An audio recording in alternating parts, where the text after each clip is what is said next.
Unprepared is here, and welcome back to my YouTube channel. Today I'm going to be talking about one of the biggest do's and don'ts in all of engineering. So I hope you guys enjoyed this video and stay tuned. So back to what I was saying.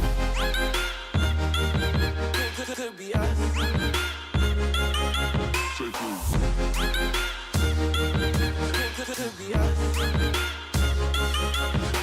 Alright, so welcome back, guys. We're just gonna get right into this video. So one of the biggest do's that you want to make sure that you do is to treat college like a 9 to 5, meaning try to stay on campus from 9 to 5 from whenever your earliest class is. This will really be helpful in providing the structure and the discipline that a lot of students need. And a lot of times when you go back home during the day to like eat lunch or like take a nap or something, you can get so easily distracted. So instead of going home through the midday, bring your lunch with you like you would at work. And also, if you do want to take a nap, try to take a nap in the library or something like that. That will really help in minimizing any distractions you may have. Alright, so if you're ever absent from class, do not, and I mean do not, email your professor asking, did I miss anything important, or what did I miss in class today?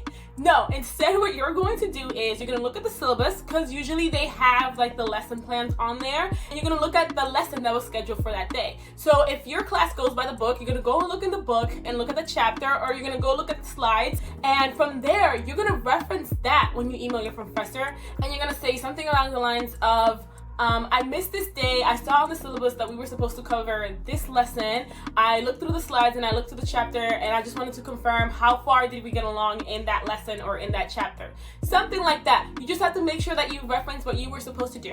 And if your professor does not put any of the lesson plans on the syllabus, go online, look at previous notes, and build your question from there. You can say, hey, the last time I was in class, we did this. I just wanted to ask, did we ever get a chance to finish that chapter, or did we extend on this lesson that we did last time? Another big thing is to make sure that your professor knows you in a positive light. Some good things to do to make this happen is to, whenever you do go to office hours, go prepared. Also, try to sit in the front of the class so your professor can see you and get familiarized with your face and actually know who you are. And also be very respectful when you speak to them, when you email them, be formal. No, treat it as like you're a professional at work, and you wouldn't say crazy things. So just make sure that your professor does see you in a positive way, because that can help out so much. Next is, do not sit super far back in class, especially if you are in like an auditorium type class with like 150 plus students or like 200 plus students. It's just way more easier to get distracted.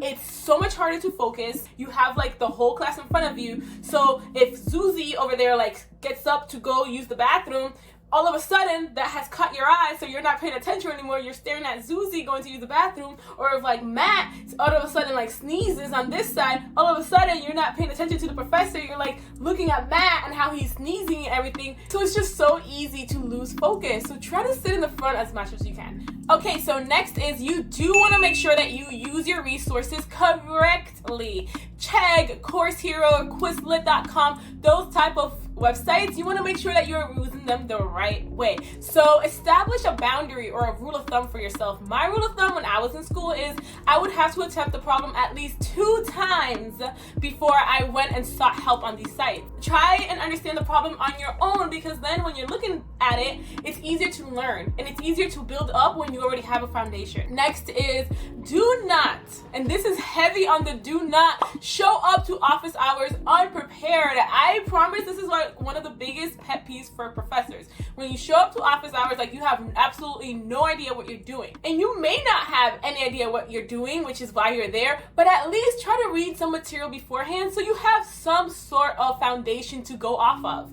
Because then if your professor is explaining stuff to you, you're not going to know what you don't know. So read the notes you took in class beforehand, read the book, read the slides, read something. Just have something in the back of your mind to build off of. One of the things that I used to do is that I would bring 2 different pieces of paper, right? And on one piece of paper, I would have all of the problems that I needed, that I needed assistance with. And then another piece of paper, I would have all of my questions that I wanted to ask. A lot of times, if I had problem-specific questions, I would just put it right next to the problem. But if I didn't have problem-specific questions, I had more like theoretical questions, I would put it on the sheet of paper. So go prepared. Your professor sees that and they're gonna be like, whoa, okay, this person's really here for it, you know? And they're really gonna see you in a positive light if you do things like that. Okay, now another big thing is to establish a good technology discipline when you are in class.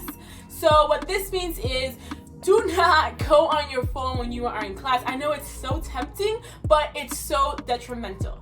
Because 1 second of checking a notification turns into 30 minutes of texting in the group chat, or 30 minutes of scrolling on Instagram or Facebook or TikTok or something, right? So the best thing to do is to just in the beginning of the class throw it away really far into your book bag. I started implementing this after sophomore year and this helped out tremendously. I learned so much in class because I was able to focus so much more.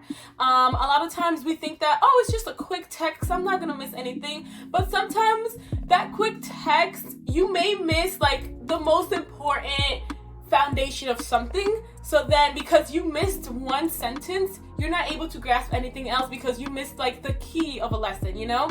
Sometimes it happens. Another thing you can try doing is to put your phone on do not disturb in class. That helps so much more. Okay, so next is do not show up late all of the time to class, and try not to leave class to go to use the bathroom or go eat or something. Try to minimize how much time you miss in class. My freshman and sophomore years, I was so bad with being late.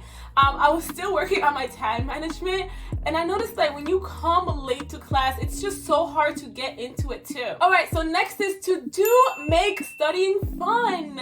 Bring flashcards, colorful pens, snacks, make it engaging. You know, studying doesn't have to be this awful, like bitter, depressing thing to do. Like, you can make it more engaging, add things you like onto there. I know a lot of people add like gummy bears, like if they have to read, they put it at the end of like every chapter or something.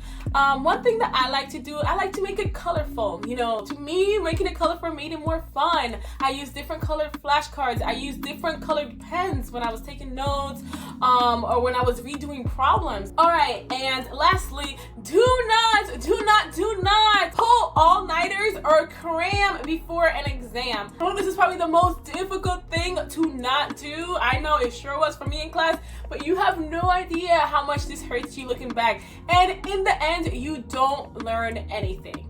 Like, honestly, you pull all-nighters, you're adding so much stress to your mind and your body. You are not likely to retain any of that information, and it's painful. Really, it doesn't feel good. So then your body associates not feeling good with studying. So then it'll make it even harder next time to study because your mind already has that negative association with studying. So trust me, like, start gradually. If you just even tell yourself, if it's so hard for you to start studying because you need like that adrenaline, you need that deadline to really push you, just start with 5 minutes a day studying or 10 minutes a day. What the hardest part is just starting. So if you give yourself 5 minutes or 10 minutes, once you're already in that mojo, like once you're already doing it, it's so much easier to continue. All right, so I hope you guys enjoyed this video. I wanted to keep it nice and short as well. Remember to subscribe and comment down below all of your questions. Give me new video ideas too, and I want to hear from you guys. What do you guys want to see? Because all of this is just for you, so let me know. And remember to follow me at RP Videos, where I do everything engineering on there. So thank you guys for watching, and take care.